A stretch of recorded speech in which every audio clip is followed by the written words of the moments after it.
Don't hold originality up on some pedestal, Enka. Who does originality actually serve? Not the public. The public needs to be shocked and reminded of their own feelings, which everything else in the world seeks to numb.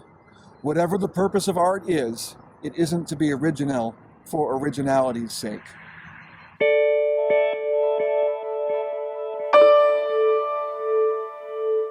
Welcome to Billy's Books. Today we're reviewing Immaculate Conception. This is a book that I heard about of one of the 100 best books of this year or last year, whatever it was. Oh, here comes a cool breeze just as we start. It's a storm coming. Anyway, so it was labeled as fiction, but I think it's almost science fiction. It's one of the modern novels. It's got the modern novel vibe where it's like interesting detail and kind of stories with a touch of sadness. Because all modern novels have to have a touch of sadness. The title of Immaculate Conception is one of the important pieces by one of the two main characters in the book, Matilda. The narrator in the book is Enka.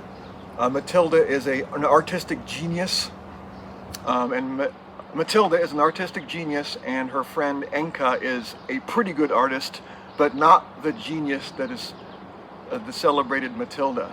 So Immaculate Conception is one of Matilda's art pieces. She blows everybody's mind by doing these cool art pieces that no one else would think of. So in this case, Immaculate Conception is through the Dalh, D-A-L-H family. They're a bunch of rich people that do crazy experiments, and other different organizations. This is slightly in the future, that's why it's sci-fi. They have cloning down and all these other weird things where they can transfer the memories and or consciousnesses of one animal to another. And early in the book they talk about how they transfer animal memories to people. And when that happens, the people relive the memories of the animals. It's really weird and disturbing, and they act casual about it, which I think is part of not the problem, but part of the description of the Dalh family. So the Dalhs, D-A-H-L, are very rich people. The younger Dalh is a nice, handsome boy who eventually marries the protagonist, Enka. And his parents are, his dad is a mad scientist. He seems kind of a jerk and kind of, he's really careless. And his mom, Monica, she is kind of a control freak who is all crazy about Matilda to the point of ignoring her own daughter-in-law and making her daughter-in-law feel small. And it's all about, a lot of this is about the dynamic between the three of them, because Matilda's a genius, but she's also, surprisingly enough, kind of doesn't really work well in society, and she's all neurotic and all that stuff.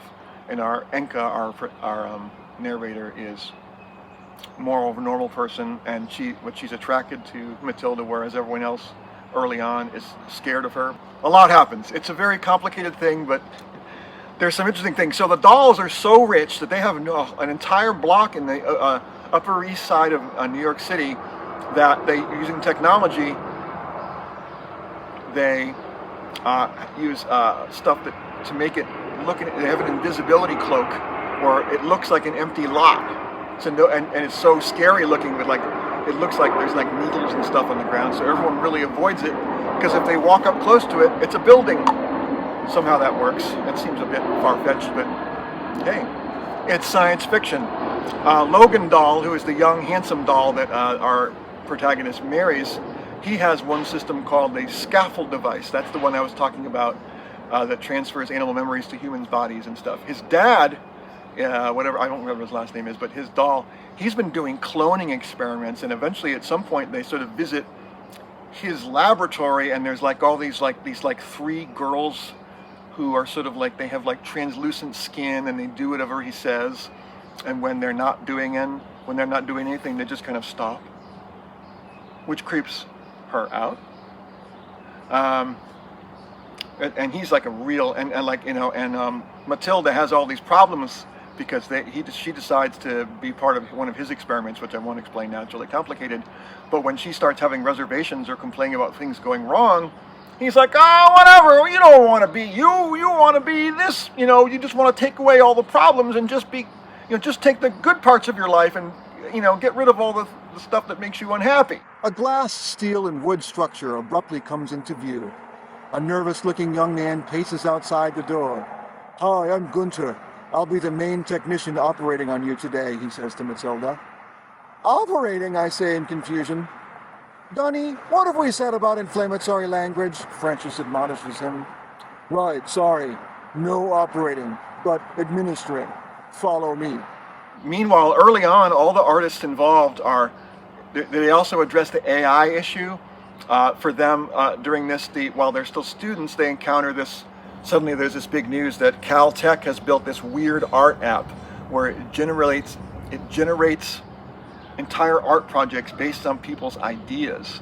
And that's okay, but what makes it worse is that those people, not real artists, they register. All they have to do is type in a few words, and this AI thing will generate a whole thing, and then they copyright their ideas and sue real artists who are doing it in the real world. And so, like, the whole art school is like, crap, we have to rethink and everything, and they start encouraging people to not do art at the art school. So we're dealing a lot. This is a book with dealing with a lot of crazy issues and stuff like that. That's enough for now. I'm really enjoying it. If you can't do a review.